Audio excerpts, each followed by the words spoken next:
This is 365 Sports, powered by Sikkim365.com. Welcome to the Triple Option. Here's your host, Paul Catalina. Alongside Pierre Noujaim, who is live in a hotel room in Phoenix, Arizona right now. Not because he's on the run or anything like that. He was covering the NBA playoffs, and now he gets to go back home to Minneapolis, where he will prepare for a second-round playoff matchup for the Timberwolves, something that is not often said when it comes to the Minnesota Timberwolves. Second-round playoffs, especially beating a team with Kevin Durant and Devin Booker. You know, that was, Pierre, we don't talk NBA a lot, but since we have a guy who covers the NBA on a daily basis, sitting in a hotel room just covering something, just right off the bat, because I know you have to go before the end of the show to go back to the frozen tundra of Minnesota, but that's pretty impressive that they took a Phoenix team, a very underachieving Phoenix team down, but I don't think that takes anything away from the Timberwolves. They stepped up and put a team that seemingly has no chemistry, in the ground. Absolutely. And I just want to correct you on one thing. I don't get to go back to Minnesota. I have to go back to Minnesota. I have to go back there. But yeah, Paul, this series was, before the series even started, Phoenix was favored to win this series because they had beaten Minnesota 3 times in the regular season. But this series wasn't even close. I mean, the first 3 games was settled by an average of 18 points a game. Last night's game 4 was the best game of the series. It was a very entertaining game, a terrific game. And Anthony Edwards, if people are not familiar with Anthony Edwards by now, this is going to be your next face of the league. I don't think that's too far of a stretch to say. This man, when I watch this man play basketball, I always promised myself I would never say this, but when I'm watching this man play basketball, I've got flashes of Michael Jordan and Kobe Bryant in my mind when I watch this man play basketball. He is that good. He's that talented. This team is good enough to make a finals run this year and years to come. Yeah, they're and look, he's also a fantastic actor. Oh yeah, terrific. Yeah, he's terrific. So, well, yeah. he is a joy to be around. I have to tell you, probably one of my more favorite athletes that I've ever had a chance to cover in my entire career. He is just, there's this youthful innocence about him, and he's just that darn good on the floor. And it's just a lot of fun. When I think of Anthony Edwards, I just think of fun. It's fun to be around him. Yeah, no, but it was, look, the NBA playoffs as a professional at covering something, there are very few things that are as fun to cover as that, because my God, it's so much fun. It's just, and the other thing is, I remember when I covered the finals with the Mavericks and the Heat, when the Mavericks won. You go down in the press area, and the finals are like this. I don't know about the earlier rounds, because we went to a couple of the earlier round games, and occasionally you'd see somebody like, oh my God, look, there's John Stockton. He's here for, whatever it was. But during the finals, you go down, you're like, oh, there's Magic Johnson and Scottie Pippen and Charles Barkley, and what is Kareem doing here tonight? I guess he's just here. You have all these, Larry Bird just came to do this thing tonight, and it's just so wild that you see all these people, and you're like, oh my God, you're just I was in the buffet line behind Magic Johnson, and I was just like, I think I'm in the wrong buffet line. You should be in a different one. And I even asked the girl who was running or helping with the media had been at Baylor. So I knew her because that was her first job out of college. I said, are we in the right one, or are we all of a sudden in the ESPN TNT line? And she's like, no, this is for everybody. And I was like, oh yeah. Have you seen who's behind me? I don't know. I didn't notice any of those people here during the first round because I was too busy on my phone, because you can gamble here legally, and I'm mashing down the live bet button. I couldn't I wasn't even paying attention to who was around. So, and good news, I made out relatively even. So it's a good trip all in all. Oh, good deal. Well, I hope you get a nice run. Look, they've got a really strong roster with Edwards and Karl Anthony Towns and COVID patients. Gobert's going to win Defensive Player of the Year probably again this year. COVID patient zero is going to call him. Yes, right. He should proudly wear that name. No, at this point, it's stuff that's going to live in legend at this point. Yeah, absolutely. So, By the way, yes, Bracket Cat, we do get a comments crawl. It's going to look even better once we figure it out. We've got a new method of delivery, because you clicked in to get in the collab cam, right. But we're about to change a lot of our stuff over to something else. So you see the new look of the show. We're going to have that there. We're working on things to make it really pop, but we get to use this show to work through some stuff. This is like the dress rehearsal show, even though in my mind, this is the more important one. No, I kid. They're both important because we like to bring you quality. All right, Pierre, NFL draft was this weekend. We'll start with the Minnesota Vikings because you covered them, and we'll grow out to teams that did well and did poorly. But you cover the Minnesota Vikings. They only had to trade up one spot to get J.J. McCarthy and got to keep that second-round pick or that second first-round pick. That is, though, where I think their good day ended. That was it. And then the rest of the weekend was a bit, I think, of a lost opportunity for them because they did mortgage so much to make sure that they had the capital to get the quarterback they wanted. But it seems like J.J. McCarthy was their guy all along, so that's good news. But we haven't seen a lot from J.J. McCarthy that tells us he's going to be more of a surefire hit than some of the other quarterbacks in the draft. But credit to them, they got their guy, and they got one of the best pass rushers in the draft. They did, and I think you and I have been leading up to the draft. You and I have had the conversation about philosophies and what we think people should do and how we would approach things. And I've been very open and honest. I've been very consistent saying I don't love the idea of trading up and mortgaging the future to just get some guy. It works sometimes. I'm not telling you never. I'm not saying it should never happen, but we had talked about this prior. J.J. McCarthy was perhaps maybe the biggest unknown going into this draft because even though he's running a pro-style offense, we still don't see the evidence on tape that is worthy of him being a top 10 pick. We never saw that. Now, it's all about, I shouldn't say it's all about, but so much of it is about fit. And Kevin O'Connell seems to be the quarterback whisperer. He's done great things with quarterbacks in this time in the league. And who knows? This could be the right fit for him. I thought to myself, yeah, you get up to 10 just to make sure that Denver, Vegas doesn't leapfrog you because Michael Penix going at 8 kind of threw a wrench into everything. So that didn't bother me too much moving up a spot. Getting Dallas Turner was certainly a need, and I have a feeling he's going to be a great player in this league. But, Paul, when you look at next year in the 2025 draft, the Minnesota Vikings have 1 first-round pick, 2 fifth-round picks, and that's it. That's it. For a team that is still middle of the road, a team that still needs pieces to push themselves over the edge, and a team that's still in a contract negotiation with Justin Jefferson, I don't love the state of where the Vikings are right now. You better hope that J.J. McCarthy is the guy. You better hope, because if he's not, people are going to lose their jobs. Yeah, absolutely. Now, there are several drafts that I love, and audibly, if you want to hop in, Garrett, feel free to. Whatever you feel is right for you. I'll get in where I fit in. Yeah. But the Bears didn't have a lot of picks, but they used them all very, very effectively, especially those bringing in Caleb Williams and Rome Odunze to an offense that already has the weapons that it had.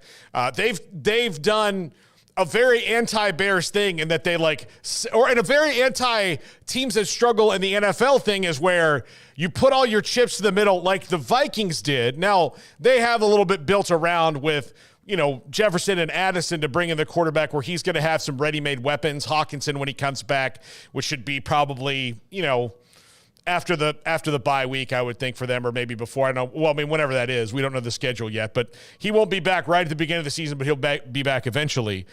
But the Bears, have Keenan Allen and DJ Moore and Cole Kmet already when Caleb Williams comes in, and then throw Rome Odunze in that mix, adding DeAndre Swift to the backfield with Roschon Johnson and somebody. They have depth on offense that can that help them make plays and do things where it's not all on Caleb Williams. So I like what they did, but outside of one other team, my favorite draft was Washington, Garrett, because look, you go right there with you, Paul. And they have not had a good draft in almost 30 years. Almost my entire lifetime, yeah. Yeah. What you'd say is a legitimately good draft, top to bottom, since Daniel Snyder bought this team. Have not. But I'm going to stop when I get to a pick that's kind of, to me, Jaden Daniels, great. Johnny Newton, who you love. They got him in the second round, and he's not a Dolphin, which I know makes you very mad. Mike Sainristil is an absolute culture guy, locker room, slot nickel gamer who's going to make a difference in this team pretty quickly. Maybe if it's not early on this year, he's going to be a dude on that team. Ben Sinnott, Kansas State tight end. We love Ben Sinnott here. Love Ben Sinnott. I'm hoping this is a reincarnation of Chris Cooley. That's all I'm asking. Look, that's all I'm asking. And here's the thing, they've got Zach Ertz to teach him how to be a tight end. So already they've got a really great leader in that room to teach him things. Brandon Coleman, TCU, long, big guard, needed that. Luke McCaffrey, maybe people say he was a little overdrafted, but the dude catches everything that's thrown at him, and he's a grinder and is just now starting to learn how to play wide receiver, and his name's McCaffrey, so you know he's a stud athlete. Kickoff rules. I think McCaffrey capitalizes. Yes. I'm hoping. Fingers crossed. And then, the last three picks, Jordan McGee, Dominique Hampton, Javonte Jean-Baptiste, those are all flyers, but they killed their first 5 picks. Absolutely killed their first 5 picks. All of them will contribute this year, and that is saying something. And Jaden Daniels in Cliff Kingsbury's offense is going to be fun to watch. I couldn't agree more. I mean, for me, Paul, that was the number one team on my board. I had 2 teams in mind. Washington was certainly one of them. On a side note, I just have to say, and I'm sure, everybody watched the draft and everybody probably had the same feeling as me. How did the Chiefs and the Ravens keep just getting the board breaking perfectly for them? And the Eagles. The Eagles as well. Yeah, the Eagles got the board. TJ Tampa went in the 4th round to Baltimore. How did that happen? Yeah. Did the Buffalo Bills learn nothing from trading their pick that allowed Kansas City to get Patrick Mahomes from a few years ago, and they go and give basically here's Xavier Worthy. I hope that works out well for you. What's going on? What is happening here? With these 2 teams, I don't understand it. Now look, I love the Bills pick at 33 of Keon Coleman. I love it, sure. Obviously, but I don't like their path to 33, which was trading back twice, which they picked up more picks, and then more power to them, and their draft was fairly solid. But the first step on trading back was trading with the team that keeps beating you. Right. In the Chiefs. It doesn't make any sense. Look, don't let the Chiefs don't be the team. The Chiefs might have gotten Xavier Worthy with that next pick anyway.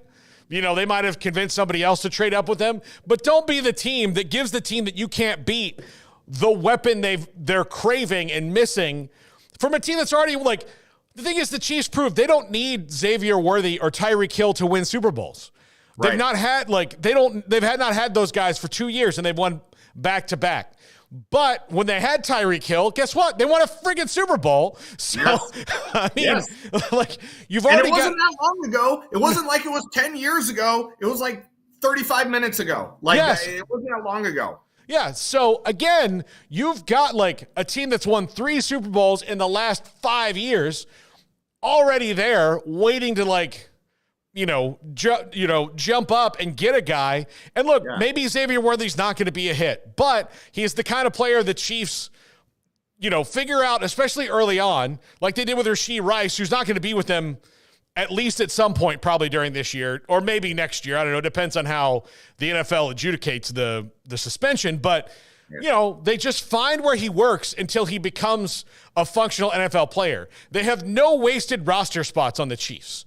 None. A lot of teams have wasted roster spots because they're well, this guy is going to be good eventually, or we're going to teach this basketball player how to play football. And the Chiefs have done that by putting them on the practice squad, not on the active roster. But there's all these other, now, they've got a rugby player that's joining them right now, but I mean, they can do that. Xavier Worthy was the guy and is the guy that Al Davis would have traded 2 future first-round picks to move up all the way to probably 5 just to get him, because he's Al Davis was there's an old joke of Vince McMahon who would say, look at the size of him. He would take one look at Andre the Giant and be like, look at the size of this man. Al Davis was look at the speed on these guys. Like, that was Al Davis. And I feel like that Xavier Worthy would have been a Raider if Al Davis would have still been alive. But yeah, I mean, he could be a one-trick pony, but he could do that one trick really, really well. And the other team I was going to mention, overall, I'm not bragging about the overall class, but I really love the first 2 picks for the Indianapolis Colts of Leatu Latu and Adonai Mitchell. Like, I thought those were 2 great picks for that team. I really do kind of like what the Colts did. So, between Washington and Indianapolis, and of course Kansas City and Baltimore, I mean, these to me were the real kind of winners of this draft, and particularly how things broke out. I know you mentioned Philadelphia as well. But I think the state of Pennsylvania killed it. Yeah. Yes. I mean, Steelers. I thought for a split second when I was watching it all unfold, I thought Troy Fautanu was going to be a Dolphin for a second. I said, "Oh no, wait a minute! I forgot Pittsburgh was right in front of them." And sure enough, they pulled the trigger on offensive line. So, that was a little bit of a tough pill for me to swallow. This is the most Steelers-y draft in the history of Steelers drafts. It's like they very much lost their identity of a team that will go punch you in the face. Like, they were still okay, but like the Steelers have always been good when they are like, I truly believe this. The personality of a winning team has to match the personality of the fan base. And which is why it's so hard for right now Miami and Dallas, I think, to win, because those cities are very similar in like, we want nothing but stars. We want everything to be celebrity ridden, like every roster of the Dolphins and Cowboys ever that has been successful is like the cast of Ocean's 11. Like, they have to do that. If they get worker, like I say under Jerry Jones, not under Tom Landry, this was different. But they're the same thing because the fans just want stars.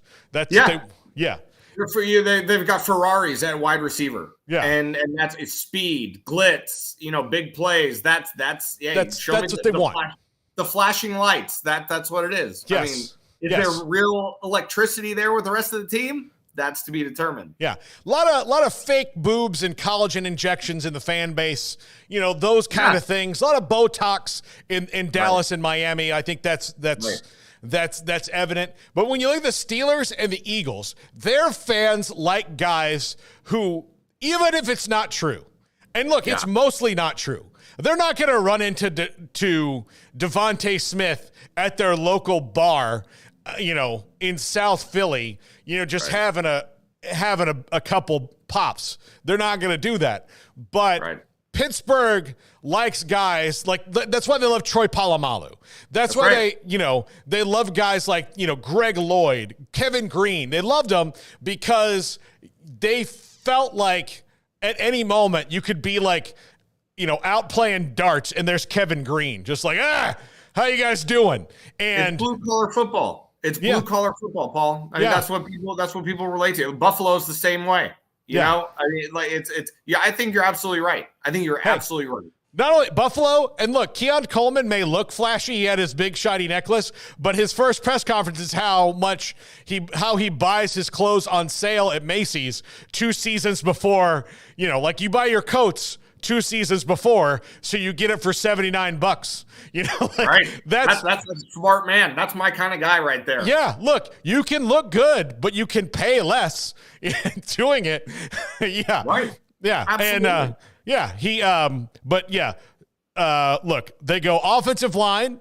Then they go offensive line again, like Zach Frazier, who's from West Virginia, which is right there, like gets to stay in Yinzer country and go play for the Steelers, who again will love him.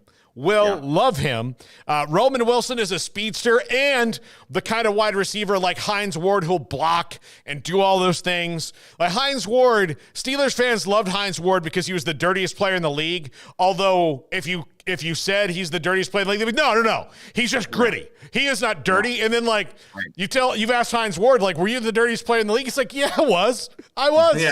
I'm fine with that. Please give me that title. I want to be right. the enforcer. Like if we were playing hockey, I'm putting you on the boards without the puck even close to you. Like that's what we're doing. I'm just doing it so that if you skate past me, you know that I'm watching you. That's what I want to know. Like the puck could be all the way on the other side. If I get a shot at you, I'm taking a shot. That was Hines Ward. Peyton Wilson, some injury concerns. He's had a lot of surgeries, but still a super athletic linebacker that very much fits the Steelers mold. Mason McCormick, who's a guard. They go offensive line again and can develop him for a little while. Logan Lee is a defensive tackle from Iowa. Again, from Iowa. And then Ryan Watts from Texas is a guy who, I don't know, he'll be a special teamer. He's got a good attitude, but he was picked on a little bit in the semifinals. But, of course, those wide receivers are going to pick on everybody. So love what they did. And then going to the Eagles – the Eagles didn't have to move in the first round and got the best cornerback on their board. We know they like Quinyon Mitchell better because he's the one they took over Terry and Arnold. Right. Then they move up in the second round to get Cooper DeJean, who is just a jackknife or Swiss Army knife of a player. They got a really athletic developmental defensive end and linebacker in Jalix Hunt from Houston Christian. They got a running back who dominated the ACC in Will Shipley, a wide receiver who was really underused but super talented at A&M and Anaya Smith, a legacy linebacker in Jeremiah Trotter Jr., also dominated the ACC in his time, a guard from Michigan. Then in the sixth round, they get Johnny Wilson from FSU, who basically in his first year has to run from the 25 to the end zone and stand up and catch the ball like this because he's 6'7". And he's got Devontae Smith, A.J. Brown, and now Anaya Smith all there with him, not to mention Dallas Goedert, Saquon Barkley, and Will Shipley.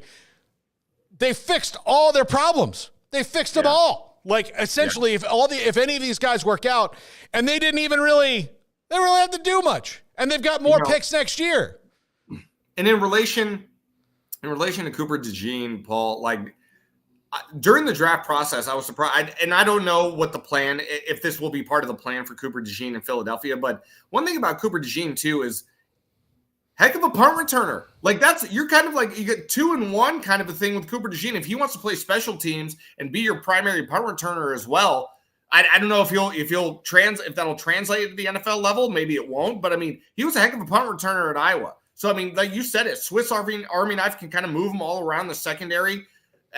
That's a guy that was a steal for me at 40, an absolute steal. And Philadelphia just making out like bandits. I mean, that defense. Last year, we knew that was the problem down the stretch. And like you said, one felt swoop. It almost feels like in one felt swoop, Philadelphia has fixed this problem. And there's no reason to believe why they won't be right back in contention next year. There's no reason to think it. They've got guys that contribute right away. Now, I'll let you talk about the Dolphins, and then I'll talk about the Cowboys.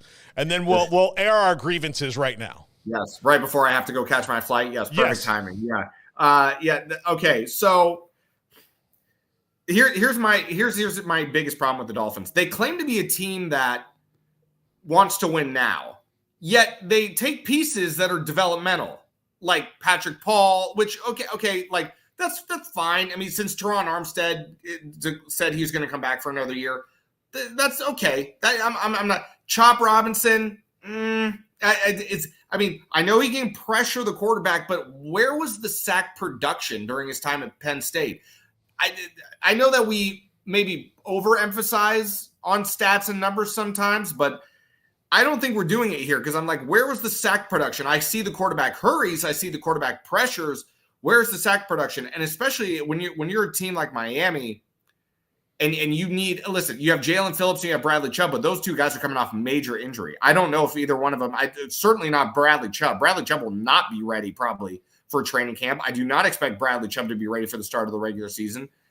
With Jalen Phillips, the Achilles, if it heals well enough, Achilles are tricky. Some people come back a little bit earlier. Some people it takes them a full calendar year. And he got hurt around Thanksgiving weekend. So Miami's going to need edge rushers because their two top guys are coming off injury. So I get the need, but I don't know how much I really love the talent. Trading up to get Jalen Wright, fine, great player. We still don't have a right guard, Paul. Like, you still don't have a right guard, and I'm not even sure if you really have so much of a left guard at the same time too. And I want to talk to Chris. Like, Chris, what's the plan here? Because you keep saying you're going to win now, yet I don't really see the pieces coming together on offensive line, at linebacker. Look at me. My hands are on my temples. When I get like this, it's not going well. No. It's not going well. Right. I wasn't a huge fan of I like some of the players. I'm willing to give them a chance. But this is a team that's trying to win now. So I'm like, where's the win now picks? Yeah. I didn't see that. So Jalen Wright is a good jumping off point for my rant about the Cowboys. Yeah. That's a guy that they needed way more than the Dolphins do. 100%. Way more. Like, absolutely way more. And I don't know, like, he's not going to start for the Dolphins this year, which is great for Jalen Wright, but at least they have a guy that, if they have injuries. More speed, more Ferraris. Yeah, Mostert or Achane, now you've got him. The Cowboys decided before the draft, and this is now completely evident, because Stephen Jones has said it and all that Zeke Elliott's going to be their starting running back again, in spite of the fact that the last time he was their starting running back, they couldn't win against the 49ers, who were not afraid of Zeke Elliott at all. Nor was anyone in the NFC East, and they managed to be better that year. But the Eagles weren't afraid of Zeke Elliott. He had an okay year with the Patriots last year. But when you're kind of the only thing going, 600 yards and 300 yards receiving is backup numbers. That's backup running back numbers. He's going to be their starter this year. They did not draft a running back who can compete. They didn't draft a running back at all, and they have nobody who can really compete with him for snaps in that locker room. After a couple years ago, they decided, well, he doesn't need to be the starter anymore. We're going to put in Tony Pollard. Well, they had to let Tony Pollard walk because of their terrible salary cap decisions. So Tony Pollard's with the Titans now. Now, look, I do love the Tyler Guyton pick because he's a really athletic dude who's going to pair well with Tyler Smith. I love the Cooper Beebe pick. Even though he's never played center, the Kansas State guys, I'm always good with Kansas State guys, right? I'm good. I kind of feel like you and I should broker a deal right now of a straight up swap of Jalen Wright and Cooper Beebe, because I think they're on the wrong teams. I think we got to go like this. No, you got to go here and you have to go here. Yeah. And so, yeah, I like everything they did mostly. I say I like the Marshawn Nealon pick. He was a really good pass rusher, played with Braden Fisk at Western Michigan before Braden Fisk left. He's a guy who gets back to the quarterback. You need all kind of depth at pass rusher now. But then the draft kind of goes in a weird spot for me in that Maris Diafu is a special teamer. He's a special teamer right now. You need guys who can compete for starting time. He's not that now. Maybe he will be in the future, but he's a special teamer right now. And you used a pick where you had to come out with a starter, one of your first 4 picks. You had to get 4 guys who could start or contribute. He's going to be a special teamer, and I don't know if you couldn't find a special teamer on the free agent scrap heap. Kalen Carson, a guy he played at Wake. Wake, I like the way that those players are coached, and he's a fine player. But again, when you're in the 5th round, you're looking for kind of pieces. Ryan Flournoy, developmental wide receiver in the 6th, fine. Nathan Thomas, a tackle in the 7th. All right, and then Justin Rogers, defensive tackle in the 7th. That's fine. But, they have 3 starters. 3 guys are going to have to contribute. 2 of them are probably going to have to start in the offensive line this year. Like Cooper Beebe's probably going to have to start at some point. So they better get him ready. But they didn't come away with anything that's going to help Dak right now in making plays other than hoping that these rookies are ready to play center and left tackle. And that's a dicey proposition going into, what they're going into. Yeah, agreed. Yeah. I mean, especially when you ask me about the Dolphins, I like the Muhammad Kamara pick. I like that late 5th round. I thought that was great value for them. Malik Washington, I think, is a guy who probably will make the team playing special teams. He could have I could see him maybe playing in the slot a little bit too. Maybe he's got a Jakeem Grant type career where, late round pick, good kick returner, good punt returner, can play some slot receiver for you. I like that as well. So the Muhammad Kamara pick, I was a great value at 5th round. But yeah, like you said, Paul, for these 2 teams, for teams that, as Jerry said, we're all in. Chris Greer says we're a team to win now. okay, I feel like you're selling me something that I'm just not ready to buy just yet. Do you remember Spaceballs? Yeah. Oh, yes, Okay. I do. We're at now. But now we got to go back to then. When is then going to be now? Soon. Like that's the conversation both of our teams are having right now. Yes. And both teams have like you said, Miami was gutted this year because they're up against the cap. Like they're in the credit card bill is starting to come due. And they're going to have to probably extend Tyreek Hill to create even more money because they're going to have to figure out what they're going to do with Tua. So these two teams are in the, the bills are coming. The bills are coming. They're in the void right now. That's where they are. Yes, they're in the void. All right, go get on your plane. We'll talk to you next week. Great to be with you guys. All right, that's Pierre Noujaim. When we come back, Garrett and I dive into the transfer portal and something we have not said, Garrett, in a long time. Baylor killing it in the transfer portal over the weekend. At least two of the three, I think, are killing it because of needs and, being crafty about it. Nice little pickups here. So that's next. This is the Triple Option on 365 Sports. If your business is like most, you need things done quickly. But if you're still tying your critical applications together on multiple shared public networks, you've probably been feeling the slowdown. And that's no good for business. A private UPN fiber network can get you and your business moving at the speed of light. Whatever you need, we can build it. Internet, Metro Ethernet, Waves, dark fiber. We deliver custom private networks and are focused on business customers only. Our next generation 100% fiber optic infrastructure offers you low latency and ultra scalable bandwidth with speeds up to 100 gigabit to run your critical applications. Your connection won't be limiting your performance anymore. It's diverse and scalable, so it can grow and change as your business grows and changes. And with a secure carrier-grade private network, you'll have all the reliability you need. Contact UPN today to learn more. Fast just got faster.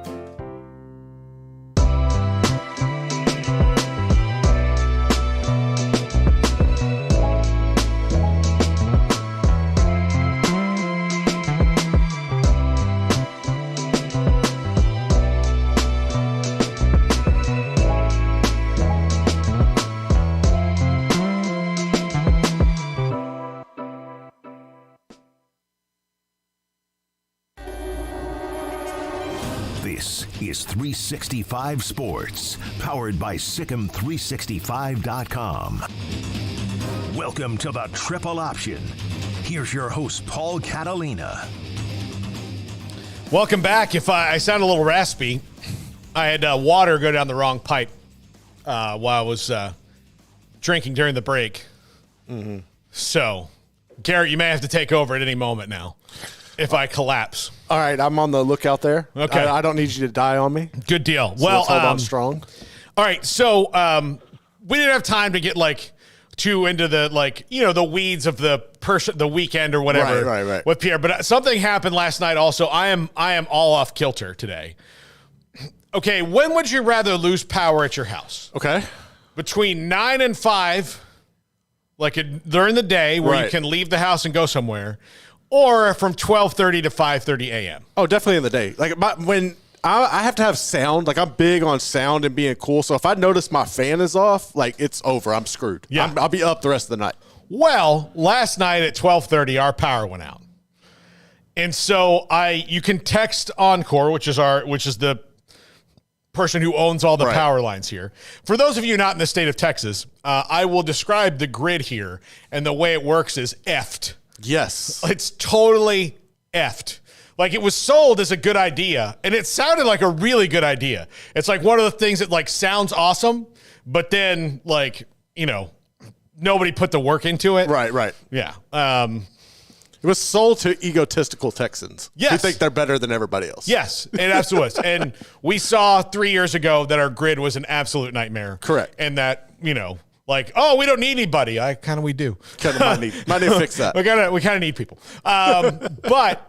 So I'm already mad at it just in general. Just as a thing, of a person who pays taxes in this state, and I know not we don't have an income tax, but I pay property taxes, sales tax, all those things I pay. I vote here. I do all these things. Like if I was a one-issue voter, I'd be like, well, first, let's make sure we have electricity. Yeah. Then we can deal with everything else. There's other like messed up things we have to deal with, but the electricity thing seems important in 2024. Just saying. And like every time they're asked, like, yeah, we fixed it. Like, how'd you fix it? We just did. Yeah, it'll be fine. Yeah. We upgraded to the plus package for $9.99 extra a month. That's what we did. So last night, our power went off at 12:30. So I am a person, and it shouldn't surprise you to look at this body and know this, I have sleep apnea, which means that I can't sleep healthily without my machine. But it was in the middle of the night, so, I'm sitting there and I start snoring. My wife is a very light sleeper. Like, honestly, she needs the fan, and we have a window unit air conditioner I put in to keep our room even colder. She needs the temperature to be I respect that so much. Subarctic. Yes. And she has a fan that blows on her. We have the overhead fan. She needs all this to even think about going to sleep. I'm right there with her. I get it. Before it even starts, like there's a whole deal. And I need almost all of that, but I do get pretty cold in there. So I start snoring without my CPAP being able to work. And so she goes out and sleeps on the couch. And today we're both just shells of ourselves. It finally came back on at 5:30, but the alarm goes off about 7. And then I slept in. I was able to sleep in a little bit later. But even then, it wasn't clean. It wasn't pure. Right. It wasn't blue magic sleep.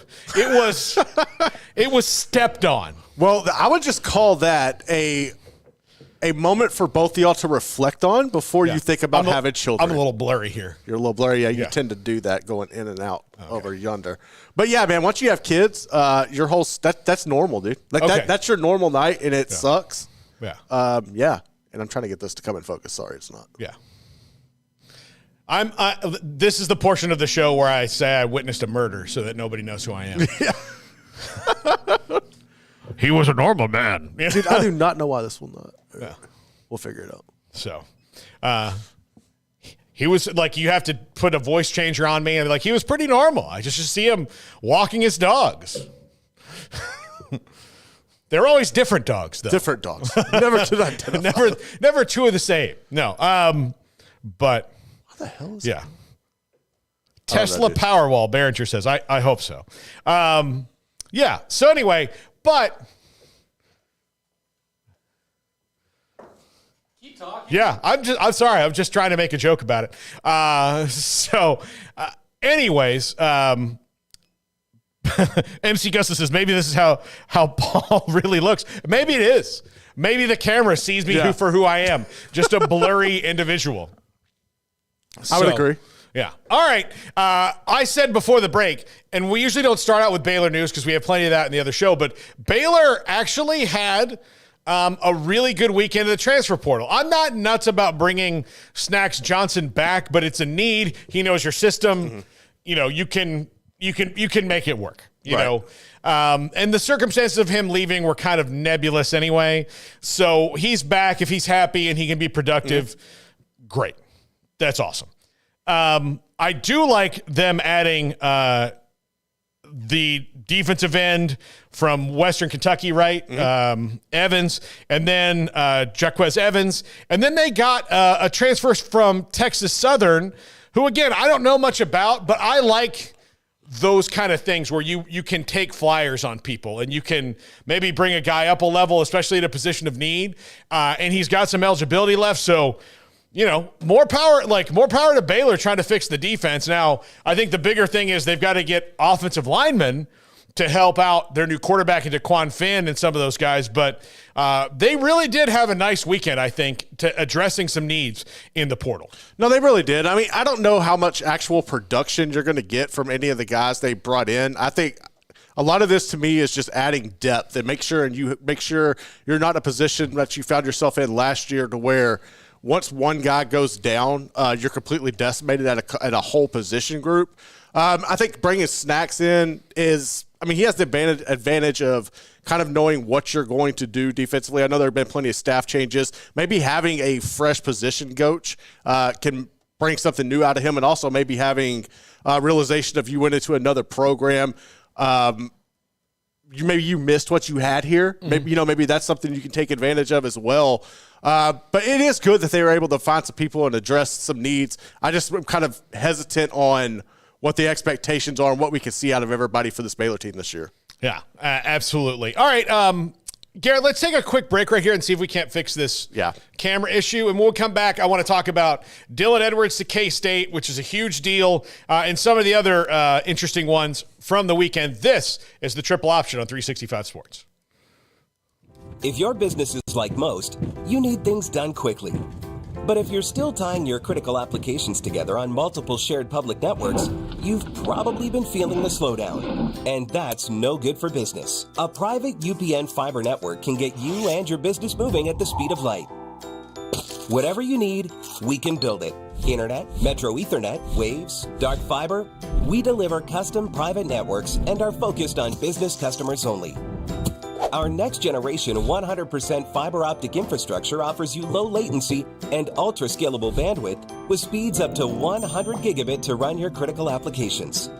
Your connection won't be limiting your performance anymore. It's diverse and scalable, so it can grow and change as your business grows and changes.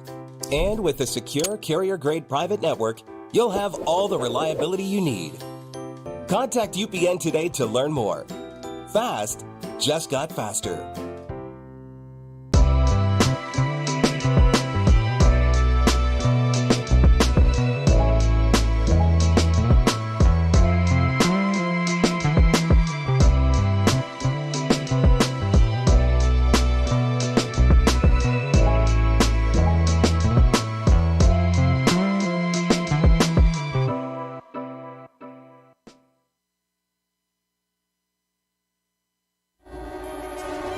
This is 365 Sports, powered by Sikkim365.com. Welcome to the Triple Option. Here's your host, Paul Catalina. Welcome back. Here I am, loud and clear, at least for right now. For right now. But we only have one more segment left of the show, Garrett. And we can end it whenever I want to because, again, it's the Triple Option with Paul Catalina, and Paul Catalina makes the rules. Exactly. Like, we can end it in 30 seconds. If I was like, that's it. That's all you guys get today. That's all I have. That's all I have. Blessing you with. Yeah, that's all I have. So, but let's talk Dylan Edwards to K-State. Look, there's two big, I think, transfer portal three of the weekend. One was Dylan Edwards going to Kansas State. The other two were Sam Brown and Damian Martinez going to Miami. We'll talk about that next. But Dylan Edwards to K-State, since we are more a Big 12-centric show, look, when you got DJ Giddens, Avery Johnson, Dylan Edwards as part of a running game, and then Dylan Edwards already shown his ability as a receiver, that's going to be tough to stop. It really is. I'm be interested to see how often and what kind of packages they draw up to divvy up the carries and receptions, for that matter, between Giddens and Dylan Edwards.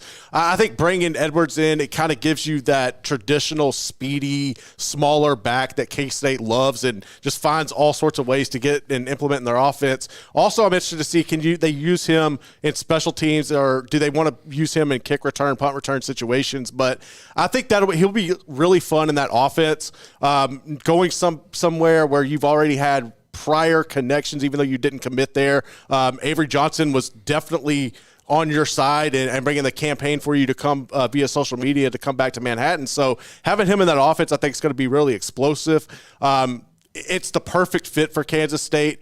It's one of those situations where you see a player go somewhere and you understand it, but you knew they were supposed to be somewhere else. I think Dylan Edwards is where he's supposed to be at going forward. Yeah, absolutely. I think it's going to be fun. I'm really surprised that Dion did not keep him in particular. That's weird.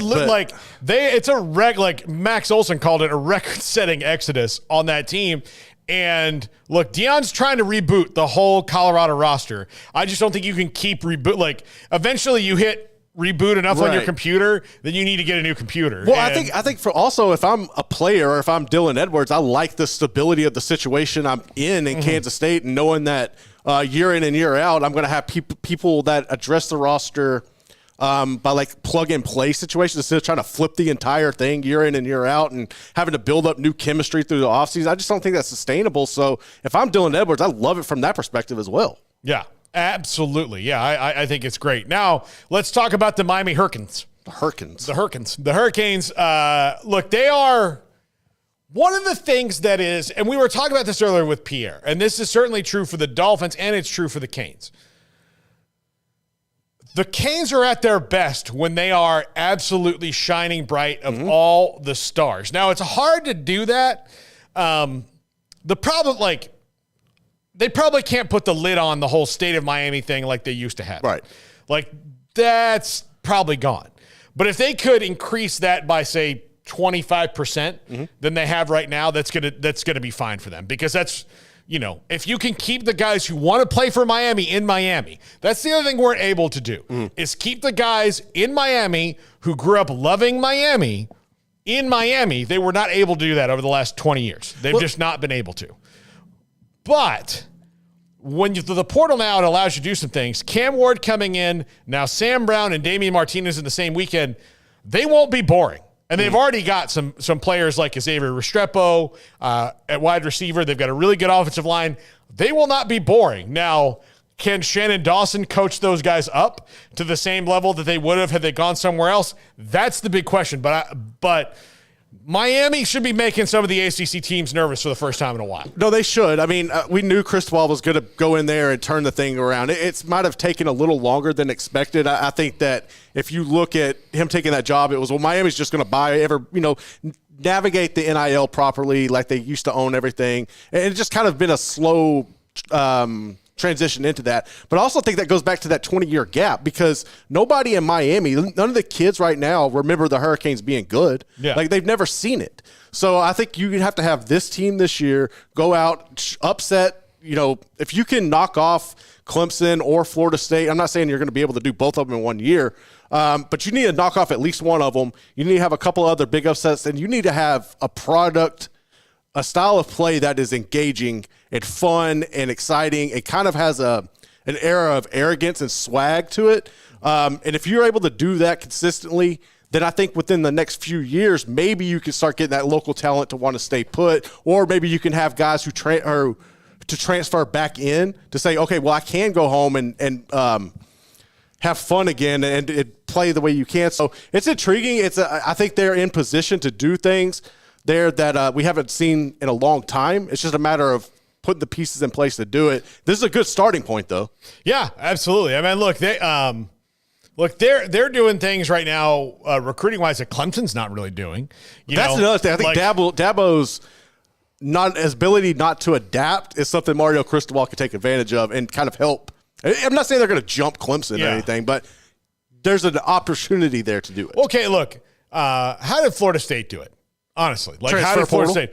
Portal. And they were smart, but then they were really smart about the portal. Now, the problem that Miami is going to have that Florida State's maybe a little bit better at, Ole Miss does it this way, is that Sam Brown, Damian Martinez, and Cam Ward, this is a 1 year fix. Mm-hmm. Like, that's 1 year, no matter what, that they're all gone next year. So they have to, maybe not Sam Brown, but I think maybe Sam Brown. Like, if he has the kind of year that, you know, like Restrepo will be gone next year, like, this offense is going to be mostly gone. So they better capitalize on it right now and make a run towards at least the ACC title, like competing for the ACC title into late in the season. They need to do that. Otherwise, like, again, you've got to, like, you can't just keep doing it this way. Florida State gets guys like, yeah, they have some stopgap guys, your Keon Coleman's, but Johnny Wilson played there 2 years. Jordan Travis was there for 5. Trey Benson was there 2 years. All of those good, like, they're not one and done. Yeah, there's not a lot of one and, like, Keon Coleman, Jaheim Bell, one and done. Offensive linemen, they recruit pretty much all guys that have a couple years left to play. I think that's smart too. If you're going to the trenches, I think you need to get guys who have, if you can, get guys who have at least 2 years eligible. Yeah, exactly. So they do that. Miami's not quite done that yet. Although they have the big look, they got some defensive players out of the portal, a cornerback and a linebacker.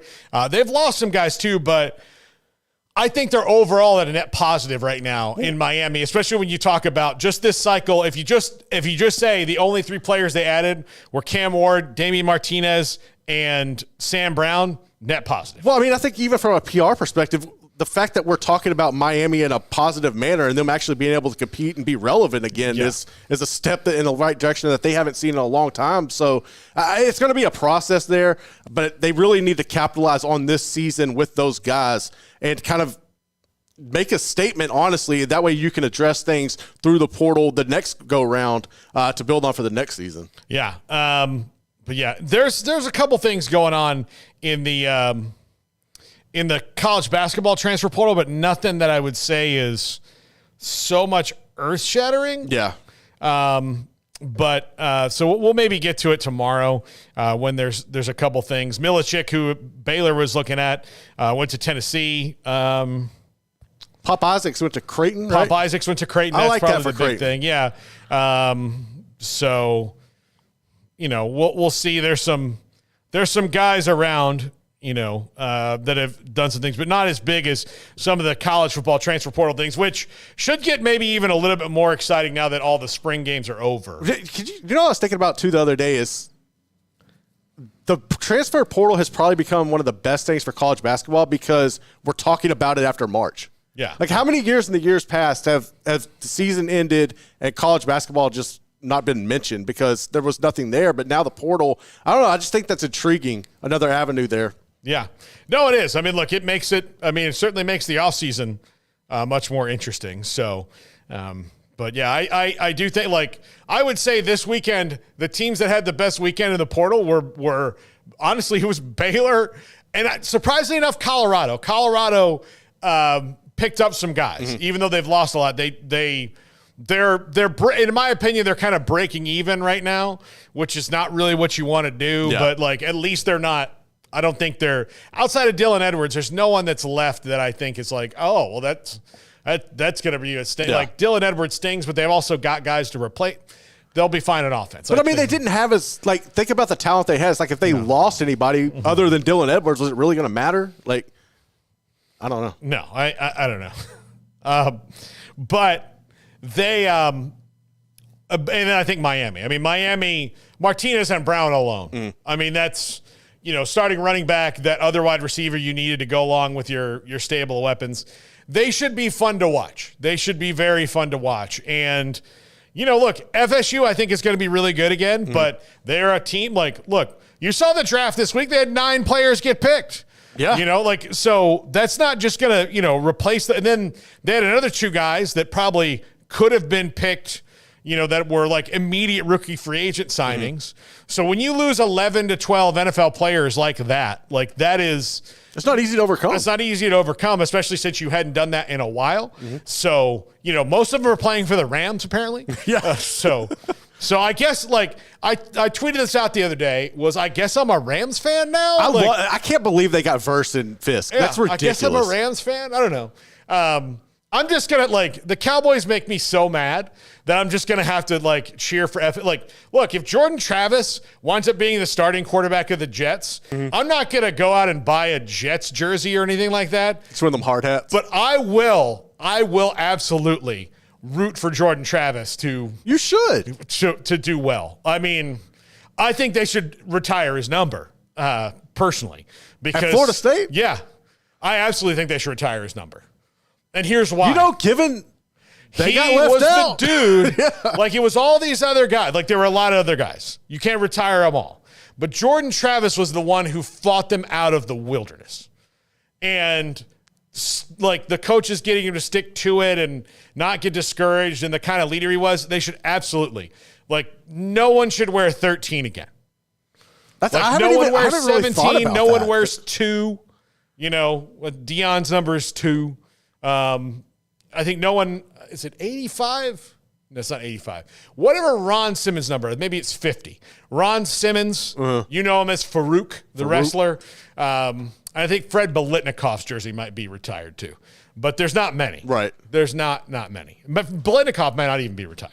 Well, I would petition. I need Warwick Dunn retired before we get Jordan Travis. Well, actually, I'll tell you who needs to be retired before both of those. He wore number 22. and his name is Burt Reynolds. So, I mean, or it needs to be like that jersey needs to be given to somebody who embodies the spirit of Burt. I think that's your A&M ties coming out in you. Go with the number 12-man action. Look, any kind of thing. We do not brag enough about Burt Reynolds as a university. Okay? Look, we could brag about Burt Reynolds. We can brag about Robert Urich, who is in Lonesome Dove. We can brag about Lee Corso. Like, we do brag about Lee Corso. Like, of course, Lee Corso brags for us about the school. Like, we have, but, like, he's slowing down. Yeah. And, I do think that there will be some sort of Lee Corso There's got to be memorial, like something, or like a statue or something when he retires at the stadium, because do the broadcasting booth or something, kind of like Baylor did with Dave or like Campbell. like wherever they do the game day, like put this as the Lee Corso courtyard or whatever. They should, because he's as big of a deal in college football as any other FSU alum. No, yeah. Like Heisman, and I'm talking about Heisman winners and all pros like Derek Brooks and all that stuff. I think Lee Corso, they need to honor Lee Corso because of he's a Madden-like contributor to college football. Ambassador of the game type thing. Yeah. Ambassador of the game type thing. And we need to make sure that people know that he's an ambassador of the game because of us first. Right, yeah. We did it we first. Made him. He was here before he was all over the place. The first mascot head he put on was feathers, okay? That's what he did. So, anyway, that's going to do it for us. Today, we have got another reason I should be a fan of the Rams is we got one of their draft picks. We do. Here in the studio. KT Leviston, who we had on the show last week, he's going to be here in studio today. I will show him how to block in the NFL, to stay low. Technique, yeah. To technique. I just want to have I know he was at Kansas State, which has, an excellent offensive line, and, they have Cooper Beebe has nothing on you though. Nothing on me. Nothing on me. So, I mean, I'll teach KT, and then I'll go up and I'll help Cooper. Yeah, there you go. Snapping the ball as well. We have him today. We've got Manny Navarro. We've got him. Matt Brown talking video game. And we'll have John Kurtz about Kansas State's big weekend in the portal with Dylan Edwards. And one of Baylor's newest transfer portal commits will be on the show. And I will tell you his name because Linus Noel will be on the show as well today. So we have all those guys and KT Leviston right here, physically intimidated by me once more. This is the Triple Option on 365 Sports. If your business is like most, you need things done quickly.